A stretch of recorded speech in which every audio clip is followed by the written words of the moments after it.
ಇಲ್ಲ ಅಂದರೆ ನಾವು ಕಂಪ್ಲೇಂಟ್ ಕೊಡೋದಕ್ಕಿಂತ ನಮ್ಗೆ ಅವಕಾಶ ಇದೆ. ಮೊದಲೆಲ್ಲ ಏನಿತ್ತು ಗೊತ್ತಾ, ಯಾಕೆ ಒಂದು ಅಡಿ ದೂರ ನಿಂತ್ಕೊಂಡ್ಬಿಟ್ಟಿದ್ಯಾ ಅದ್ರ ಮೇಲೆ ಅದೇ ನಿಮ್ಗೆ ಆಧಾರು. ಇವ್ರ ಅಟೆನ್ಷನು ಮುಚ್ಚಿಕ್ಲೇಬೇಕು. ಅದು అర్థం అవుతానప్ప వాటికి ఇంకోటి ఏమైనా ఎమర్జెన్సీ ఉండి రజా వేసి మొన్న లాస్ట్ టైము నా బిడ్డ విషయాలు లేకుండా రజా వేసింది. 2 దినాలు ఏమో రజా వేసింది. ನಾನು ಮಾರನೇ ದಿನ 3ನೇ ದಿನ పనికొచ్చినాడు.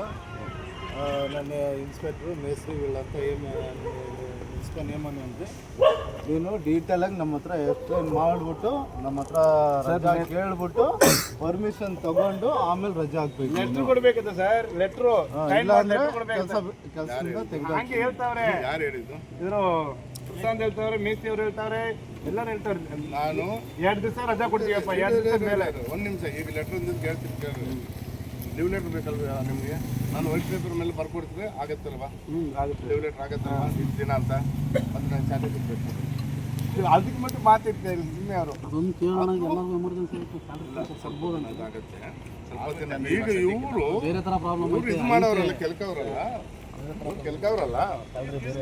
ಇದು ಅವತ್ತೇ ನಡೆದಿರೋದು. ಬಂದ ಸ್ಟಾರ್ಟಿಂಗ್ ಅಲ್ಲಿ ಪ್ರಸ್ತಾಪ ಬಂದ್ರಲ್ಲ, ಬಂದ ಸ್ಟಾರ್ಟಿಂಗ್ ಅಲ್ಲಿ ಒಂದು ಯಾರು ಬೇಡ ಅಂತಾರೆ. ಹೆಂಗ್ ಕೊಡ್ತಾರೆ? ನಿಮ್ ತಿರ್ಗ ಕೆಲಸ ಸೇರ್ಕೊಂಡದಕ್ಕಪ್ಪ. ಇವಾಗ